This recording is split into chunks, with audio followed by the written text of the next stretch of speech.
तो hello friends, welcome आपका अपने YouTube चैनल ब्रिलियंट शिक्षा बाय अनिता चंद्रा में। तो दोस्तों, आज की जो वीडियो है हमारे वही हम लोग सीरीज कंटिन्यू कर रहे हैं, सैंपल पेपर। तो आज हम लोग बात करेंगे क्वेश्चन नंबर जो आपके 3 मार्क्स टू 6 मार्क्स जो आने वाले हैं, तो उन क्वेश्चन के बारे में बात करेंगे। तो आप चलिए, क्वेश्चन है आपके पास, सबसे पहले स्टार्ट करेंगे क्वेश्चन। तो क्वेश्चन है, in figure P, Q and P R the tangent. मतलब टेंजेंट का मतलब है स्पर्शरेखा है। तो आपके पास देख लेते हैं P कहां पर है। ये आपका P दिया हुआ है, ये आपके पास R दिया हुआ है, ये आपके पास Q दिया हुआ है। तो आपको दिया हुआ है PQ और जो PR है वो क्या है, टेंजेंट है, मतलब स्पर्शरेखाएं है। और to the circle with the centre O, तो और ये जो सर्कल है इसका सेंटर क्या दिया हुआ है, O आपको दिया हुआ है।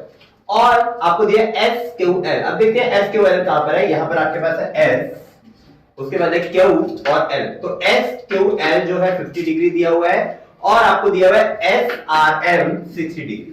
तो SR और यहां पर आपके पास हो गया M। तो SRM कितना दिया आपके पास, 60 डिग्री दिया हुआ है। अब आपको क्या फाइंड आउट करना है, आपको फाइंड आउट करना है QSR। तो चलिए देखते हैं QSR है कहां पर। QSR मींस आपको ये जो टोटल एंगल है ये आपको फाइंड आउट करना है। तो इसके लिए हम क्या करेंगे, सबसे पहले गिवन लिख लेंगे। चलिए लिख लेते हैं सबसे पहले गिवन। अब देखिए गिवन में जो जो आपको दिया हुआ है वो आप लिख लेंगे। क्या सबसे पहले आपके पास गिवन था PQ एंड PR टेंजेंट्स, मतलब ये क्या है आपके स्पर्शरेखाएं हैं। उसके बाद एंगल SQL, एंगल SQL बराबर 50 डिग्री दिया हुआ है और angle SRM equals to 60 degree. तो ये आपके पास क्या हो गया, आपका गिवन हो गया। अब देखते हैं टू फाइंड। तो नेक्स्ट हमारे पास है टू फाइंड। तो हम लोग यहां पर लिख लेते हैं टू फाइंड।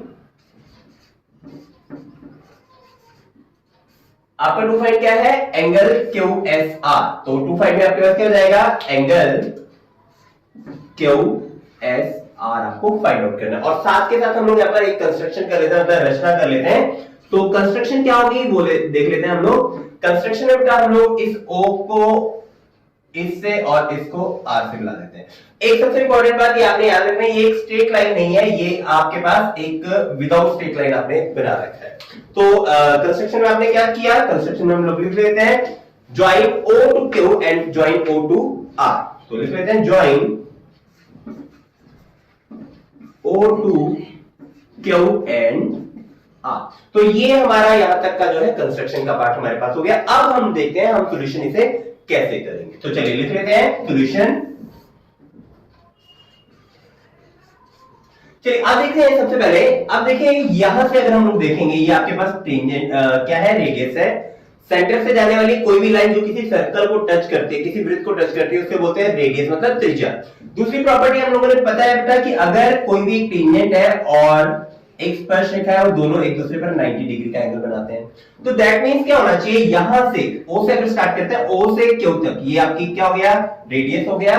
ये आपके पास टेंजेंट होगी। तो दैट मींस ये जो पूरा एंगल है आपका, ये पूरा एंगल होना चाहिए 90 डिग्री। तो मैं इसको क्या लिख लेता हूं, एंगल 1 लिख लेता हूं। और सिमिलरली यहां पर एंगल 2 लिख लेता हूं ताकि इजी हमें रहे। तो सबसे पहले क्या लिखेंगे, 50 plus angle equals to 90 degree. चलिए लिख लेते हैं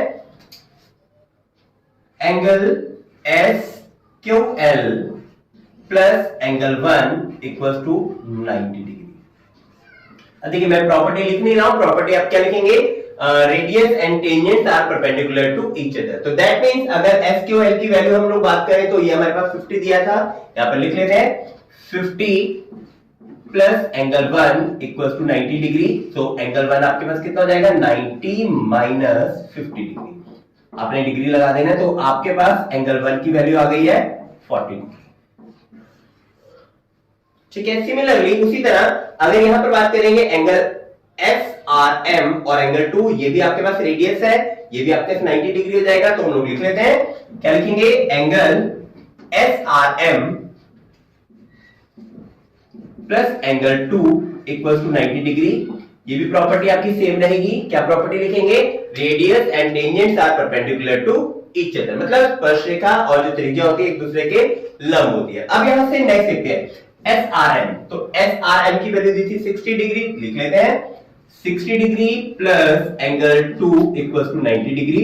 तो यहां से एंगल 2 कितना हो जाएगा, 60 को उस तरफ लेके जाएंगे, 90 माइनस 60, तो एंगल 2 आपके पास आ जाएगा यहां से 30 डिग्री। ठीक है। तो एंगल 1 40 डिग्री और एंगल 2 आप लोग ने 30 डिग्री निकाल लिया। तो अब देखते हैं, आप यहां से देखेंगे तो दो बेसिकली छोटी छोटी ट्रायंगल एक बन रही है, एक बन रही है SOQ और दूसरी बनी है SOR। सबसे पहले इस ट्रायंगल की बात कर लेते हैं। इन ट्रायंगल, कौन सी ट्रायंगल? SOQ। अब देखिए SOQ ट्रायंगल की बात करें तो बेटा यहां से ये आपका सेंटर है, O से लेके Q तक आपका रेडियस हो गया, O से लेके S तक आपका रेडियस हो गया। तो सबसे पहले लिख लेते हैं OQ बराबर OS, रीजन रेडियाई मतलब वृत्त की त्रिज्या। तो त्रिज्याएं बराबर होती है। दूसरी प्रॉपर्टी हमें पता है, अगर किसी भी ट्रायंगल में, एग्जांपल के लिए यहां पर देख लेते हैं, अगर आपका ये ट्रायंगल है, इसमें दो साइड इक्वल है, तो इनके जो ऑपोजिट एंगल होते हैं वो बराबर होते हैं। तो इसके ऑपोजिट ये एंगल और इसके ऑपोजिट ये एंगल। तो यहां पर अगर बात करेंगे, आपके पास देखिए OQ, तो OQ के सामने एंगल क्या हो गया आपका? इसका एंगल 3 ले लेते हैं। और यहां तो अब यहां देखते हैं, आपके पास जो SO है और OQ है, ये दोनों बराबर हो गए। इसके सामने एंगल 1 हो गया और इसके सामने एंगल 3 हो गया। तो therefore angle 1 equals to angle 3, ये हम लोग प्रॉपर्टी क्या लिखेंगे? Angle opposite to the equal sides of a triangle are equal. इसका मतलब ये साइड दोनों इक्वल है तो इनके ऑपोजिट एंगल भी बराबर हो गए। तो अब हमने पता था एंगल 1, देखिए एंगल 1 मैं पहले निकाल चुका हूं, एंगल 1 40 डिग्री। तो देयरफॉर एंगल 3 कितना हो जाएगा? Angle 1 equals to angle 3 equals to 40 degree. चलिए, तो अब हमारे पास एंगल 1 एंड 3 दोनों 40 डिग्री आपके पास आ चुके हैं। अब कौन सी ट्रायंगल लेंगे? आप देंगे SOR। अब देख लेते हैं इन ट्रायंगल SOR। तो SOR में फिर दोबारा से सेम प्रॉपर्टी, देखिए यहां आपका सेंटर है, यहां से आपका रेडियस हो गया OS और OR आपका रेडियस हो गया। इसके सामने एंगल ये है और इसके सामने एंगल ये, मैं इसको ले लेता हूं एंगल 4। तो यहां से एंगल 2 एंगल 4 के बराबर हो जाएगा। तो वो वही सब कुछ हम लोग सेम लिख लेंगे। क्या लिखेंगे? लिख लेते हैं सबसे पहले नंबर 1 OS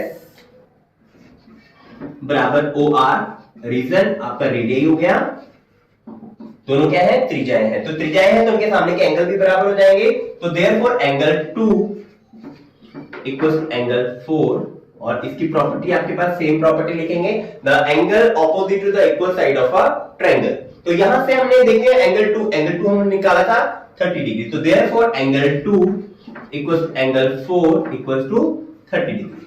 तो ये आपके पास आ गया 30 डिग्री और ये आपके पास आ गया है 40 डिग्री। अब आपको टोटल एंगल निकालना था। टोटल एंगल आपके पास क्या बनना था? एंगल 3 + 4। तो चलिए लिख लेते हैं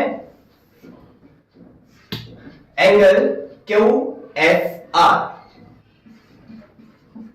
बराबर एंगल 3 प्लस एंगल 4। चलिए देख लेते हैं QSR। देखिए 3 और 4 दोनों को मिला के बन रहा है। अब एंगल 3 की वैल्यू हमने निकाली थी 40 डिग्री, 4 की निकाली थी 30 डिग्री। तो therefore angle QSR equals to angle 3 की जगह आपका आ गया 40 डिग्री और 4 की जगह आपके पास आ गया 30 डिग्री। सो आपका आंसर कितना हो जाएगा?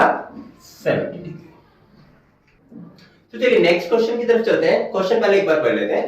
क्वेश्चन बोल रहा है a cone of height 20 centimetre and radius of base 5 centimetre is made of the clay. मतलब एक क्ले से आपको एक कोन आपने बनाया है जिसकी हाइट आपको दी है 20 सेंटीमीटर और रेडियस दिया है 5 सेंटीमीटर। अब क्या हुआ, इससे नेक्स्ट देखते हैं। A child reshape it in the form of the sphere। अब जो एक बच्चा है वो क्या करता है, उसको मोड़ के एक गोला बना देता है। तो आपको क्या निकालना है? Find the diameter of the sphere. तो क्वेश्चन को बेटा बहुत अच्छे से एक बार पढ़ लेना है, और जब अटेम्प्ट करना है तो सबसे पहली चीज आपने क्या करना है, जो फिगर इसकी बनती है वो आपने फिगर बनानी है। तो चलिए हम लोग सबसे पहले आंसर स्टार्ट करेंगे। सबसे पहले फिगर से स्टार्ट करें। तो फिगर आपके पास क्या थी? कोन। तो हम लोग यहाँ पर एक कोन बना लेंगे। ये मेरा कोन था और कोन की हाइट आपको दे रखी थी 20 सेंटीमीटर और कोन का रेडियस आपको दिया था। तो चलिए अब क्या हुआ, अब बच्चे ने इसको एक गोला बना दिया जिसका हम रेडियस ले लेते हैं कैपिटल आर। ठीक है, तो अब आपको निकालना क्या है? बेसिकली पहले तो आर निकलेगा, आर से आपने डायमीटर बनाना है। तो हम क्या करेंगे, सबसे पहले गिवन लिखेंगे। तो चलिए पहले लिखेंगे गिवन। क्या क्या हमें गिवन है?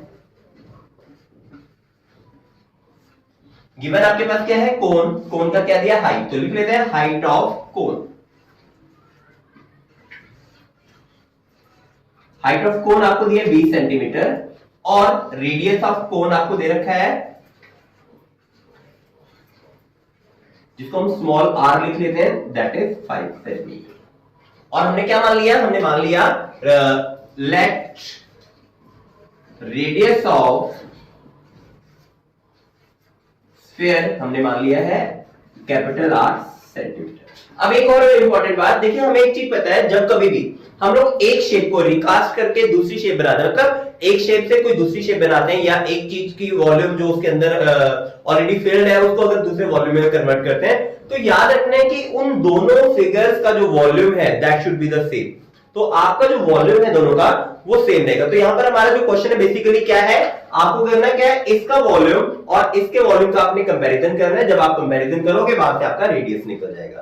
तो चलिए स्टार्ट करते हैं हम हमारा क्वेश्चन। सबसे पहले स्टार्ट करेंगे हम फॉर्मूले से। तो किस चीज का फॉर्मूला हमने लगाना है, वॉल्यूम। तो लिख लेते हैं volume of cone. So volume of cone 1/3 pi small r square h। अब देखिए स्मॉल r क्यों लिख रहा हूं, मैंने यहां पर रेडियस जो लिया था स्मॉल r लिया था, किसका, कोन का। तो दूसरी तरफ हम लोग एक और फॉर्मूला लगाने वाले हैं, वॉल्यूम ऑफ स्फीयर। तो वॉल्यूम ऑफ स्फीयर का आपके पास है 4/3 पाई r क्यूब। अब देखिए यहां पर मैंने जो r है वो बड़ा लिखा है, क्योंकि हमने क्या लिया है, रेडियस ऑफ स्फीयर को लिया है कैपिटल R। अब आप लोग देख लेते हैं हम लोग क्या लिखेंगे अकॉर्डिंग टू क्वेश्चन। अब देखिए अकॉर्डिंग टू क्वेश्चन में क्यों लिख रहा हूं, क्योंकि हमें गिवन है इसी शेप को जो बच्चा है रिकास्ट करके स्फीयर बनाता है, तो दैट मींस इसका volume should be equals to sphere का वॉल्यूम। तो लिख लेते हैं volume of sphere should be equals to volume of cone. तो अब क्या करते हैं, वैल्यू पुट करते हैं। वॉल्यूम ऑफ स्फीयर आपके पास था 4/3 पाई कैपिटल R क्यूब, और यहां से आपका वॉल्यूम था 1/3 पाई इंटू R स्क्वायर। अब देखिए R देखते हैं, R आपके पास गिवन था 5, तो यहां पर हम लोग वैल्यू पुट करेंगे 5 का स्क्वायर, तो that means 5 into 5 into h। अब h आपके पास हाइट कितना दिया था 20, तो यहां पर हम पुट कर देंगे 20। चलिए अब यहां से सिर्फ क्या करना है, हम लोगों को इस r की वैल्यू फाइंड आउट करनी है। तो उसके लिए क्या करते हैं, दोनों साइड कंपेयर करते हैं, अगर कोई रकम कैंसिल होती है तो कैंसिल करते हैं। तो कैंसिल करने के लिए हमने देखा यहां से 3 और 3 दोनों साइड में 3 जो नीचे था, पाई एंड पाई आपका कैंसिल हो गया। अब क्या बचा है वो हम लोग लिख लेते हैं। आपके पास बचा 4 into R cube equals to 5 into 5 into 20। तो अब आपका ये जो 4 मल्टीप्लाई में हम इसको डिवाइड में लेके जाते हैं उस तरफ, तो आपके पास होगा R cube equals to 5 into 5 into 20 upon में 4। तो क्या करता हूं, इस 4 से 20 को कटिंग कर देता हूं, 4 1 4 4 5 20। तो आपके पास हो गया R cube equals to 5 into 5 into 5। अब देखिए इधर भी आर का क्यूब है, इधर भी 5 का क्यूब बन जाएगा आपके पास, तो हम लोग लिख लेते हैं next step R cube equals to 5 1 2 3 3 time, तो 5 आपका आ गया 3 टाइम। तो दोनों साइड से 3 3 कैंसिल, तो देयरफॉर आर आपके पास कितना आ गया 5। लेकिन अभी हमारा क्वेश्चन कंप्लीट नहीं हुआ है। क्वेश्चन क्या था, find the diameter of the sphere. तो आपको क्या निकालना था बेटा, डायमीटर। तो डायमीटर के लिए पहले फॉर्मूला लिखेंगे, diameter equals to 2 into radius. तो अब रेडियस आपके पास कितना था, 2 इंटू रेडियस आपके पास 5 आया, तो मल्टीप्लाई करेंगे 2 5 10, और लास्ट में यूनिट लिखना नहीं भूलना है सेंटीमीटर। तो आपका आंसर आ गया 10 सेंटीमीटर।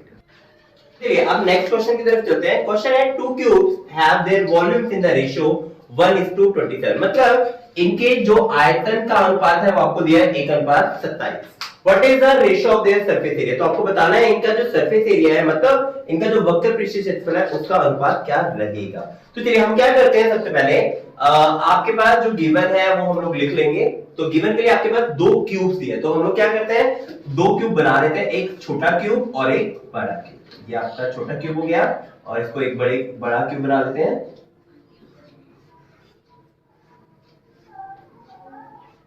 ठीक है, अब क्या करते हैं, इसका जो साइड है उसको ले लेते हैं स्मॉल ए, और इसकी जो साइड है उसको ले लेते हैं कैपिटल ए। ठीक है, ये सब आपने लिखना है गिवन में। तो देखते हैं गिवन में क्या आएगा आपका,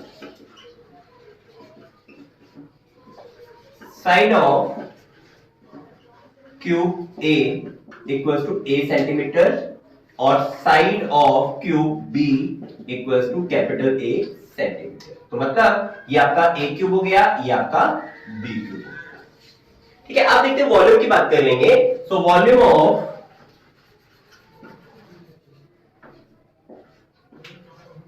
क्यूब ए इक्वल्स टू क्या आ जाएगा, ए क्यूब हो जाएगा। देखिए हमें पता है वॉल्यूम जो है किसी भी क्यूब का क्या होता है, साइड की पावर 3। तो साइड हमने क्या मान लिया, ए मान लिया, तो ए की पावर 3 आ जाएगा। इसी तरह similarly volume of cube B आपके पास क्या हो जाएगा, कैपिटल ए क्यूब। अब देखिए अकॉर्डिंग टू क्वेश्चन हमें क्या दिया हुआ है। हमें दिया था इनका जो वॉल्यूम्स का रेशियो 1:27। इसका मतलब फर्स्ट का वॉल्यूम डिवाइड बाय बी का वॉल्यूम आपके पास है 1/27। तो अब क्या करते हैं, यहां से इनकी साइड निकाल लेते हैं। साइड कैलकुलेट करने का तरीका क्या है आपके पास, देख लेते हैं। दोनों का ए क्यूब है, तो हम लोग क्या करेंगे, स्मॉल ए अपॉन कैपिटल ए का होल क्यूब। यहां पर 1 का क्यूब 1 होता है और 27 जो होता है 3 का क्यूब होता है, तो हम लोग लिखेंगे 3 का क्यूब। दोनों साइड से क्यूब क्यूब कैंसिल, तो आपके पास क्या आ जाएगा, आपके पास आ जाएगा small A over capital A equals to 1/3। तो अभी हमारे पास ये एक इक्वेशन आ गई, इसको हम लोग यहां पर लिख लेते हैं। तो यहां तक उम्मीद करता हूं आपको समझ में आ गया होगा। नेक्स्ट आपको निकालना क्या था, टू फाइंड देख लेते हैं। टू फाइंड था surface area of cube A over surface area of cube B. तो आपको क्या करना था, पहले जो पहला छोटा वाला क्यूब था उसका सरफेस एरिया और सेकंड वाले का सरफेस एरिया का आपको निकालना था रेशो। तो पहले हम लिखेंगे formula surface area of cube, आपके पास फॉर्मूला था 6 इंटू साइड स्क्वायर। तो अब क्या लेते हैं, सरफेस एरिया ऑफ क्यूब ए कितना हो जाएगा, 6 इंटू साइड। अब साइड क्या थी, पहले वाले की हमने माना था ए, तो दैट मींस ए का स्क्वायर हो गया। उसके बाद surface area of cube B आपके पास है 6 इंटू साइड, तो इसकी साइड क्या थी, ए स्क्वायर। अब इन दोनों का रेशियो निकालना था, हम रेशियो निकाल लेते हैं यहां से। तो रेशियो निकालते हैं, 6 से 6 डिवाइड हो गया, तो आपके पास क्या आ गया, ए अपॉन कैपिटल ए का होल स्क्वायर। ठीक है, तो अब देखिए ये हमने निकाला था, इसका आंसर हमारे पास है ए अपॉन स्मॉल कैपिटल ए। तो देखिए ए अपॉन जो आंसर आया था, यहां देखते हैं small A upon capital A की वैल्यू की थी 1/3। तो लिख लेते हैं surface area of cube A upon surface area of cube B. ये आपके पास क्या है, capital small A upon capital A, तो इसकी वैल्यू क्या थी 1/3, लिख देते हैं 1/3। और उसके ऊपर क्या था, स्क्वायर, तो यहां पर हम स्क्वायर कर लेंगे। तो स्क्वायर करने के बाद क्या आ जाएगा, 1 का स्क्वायर 1 और 3 का स्क्वायर 9। तो आपका आंसर क्या आ जाएगा, 1:9। तो 1:9 आपका आंसर। तो चलिए नेक्स्ट क्वेश्चन आपके पास, solve for 1/x-3 2/x-2 equals to 8/x। अब यहां पर वेरी इंपॉर्टेंट बात, आपको एक ना क्वेश्चन के साइड में ऐसे करके लिखा होगा, और बच्चे क्या होते हैं इस क्वेश्चन को यहां तक तो देखते ही देखते हैं, साइड में इस वाली वैल्यू को भी देख लेते हैं और फिर कंफ्यूज हो जाते हैं कि यार ये कैसे हुआ, ये तो हमने कभी किया ही नहीं। तो बेटा कंफ्यूज नहीं होना, ये आपको सिर्फ दे रखा है कि x की जो वैल्यू है should not be equal to 0, 2 and 3। तो x की वैल्यू ना तो 2 आनी चाहिए, देखिए अगर 2 आएगी तो ये 0 हो जाएगा, अगर 3 आएगी तो ये 0 हो जाएगा, और अगर 0 आएगी तो ये नॉट डिफाइंड हो जाएगा। तो इसके लिए ये सिर्फ एक आपके लिए एक कुछ नहीं है, आपको इस पे ध्यान नहीं देना, सिंपल सी बात है। आपने क्वेश्चन स्टार्ट करना है यहां से। तो चलिए हम क्या करते हैं, इस क्वेश्चन को यहीं से स्टार्ट कर लेते हैं। चलिए देखते हैं डायरेक्ट सॉल्यूशन। तो क्या करना है, सबसे पहले आपने एलसीएम लेना है दो साइड का, जो लेफ्ट हैंड साइड है उनका एलसीएम ले लेंगे। 1/x-3 plus 2/x-2 equals to 8/x। तो क्या करेंगे, इन दोनों का एलसीएम ले लेंगे, दोनों रकम डिफरेंट है, तो क्या आ जाएगा एलसीएम, x-3 इंटू x-2। तो जब मल्टीप्लाई करते हैं दोनों रकम डिफरेंट होती है, तो ये रकम मल्टीप्लाई हो जाएगी यहां पर और ये रकम मल्टीप्लाई हो जाएगी यहां पर। तो इसको 1 से मल्टीप्लाई करेंगे तो डायरेक्ट x-2 मैं लिख देता हूं, फिर यहां पर प्लस का निशान है प्लस, तो यहां पर 2 को डायरेक्ट ब्रैकेट में x-3, ये मैंने क्रॉस मल्टीप्लाई कर दिया सिंपल, बराबर में था 8/x। अब क्या करेंगे, इसको खोलते हैं। तो खोलने के लिए 2 को पहले x से करना है और 2 को 3 से भी करना है, और साथ में नीचे वाली रकम को भी आपने मल्टीप्लाई कर लेना है दोनों से। ठीक है, तो चलिए खोल लेते हैं। सबसे पहले x-2, इसको 2 से करेंगे plus 2x plus minus minus 3 2 6। अब नीचे देखते हैं, पहले आप x को x से मल्टीप्लाई करेंगे तो आपके पास होगा x स्क्वायर, x को 2 से करेंगे तो आपके पास होगा माइनस 2x। अब 3 से करते हैं, माइनस प्लस माइनस, अब देखिए 3 के आगे निशान है माइनस, x के आगे प्लस, तो माइनस एंड प्लस माइनस हो गया, 3 को x से करेंगे 3x आपके पास हो गया, 3 2 6। अब देखिए माइनस और माइनस आपके पास प्लस हो गया, बराबर में था आपके पास 8/x। तो अब क्या करना है, जो ऊपर ऊपर रकम है, जो एक जैसी रकम है उनको देखना है, जो एक जैसी टर्म्स है उनको देखना है। तो यहां पर देखेंगे x, तो सबसे पहले x यहां पर 1 है और यहां पर 2 है, जिसके आगे कोई नंबर नहीं है तो वहां पर 1, तो 2 और 1 आपके पास हो गया 3x। अब यहां देखते हैं 6 माइनस है, 2 भी माइनस है, तो जब रकम का सेम साइन होता है तो आप उसको क्या करते हैं, ऐड कर लेते हैं, 6 + 2 8, तो निशान आपके पास माइनस का 8 आ जाएगा।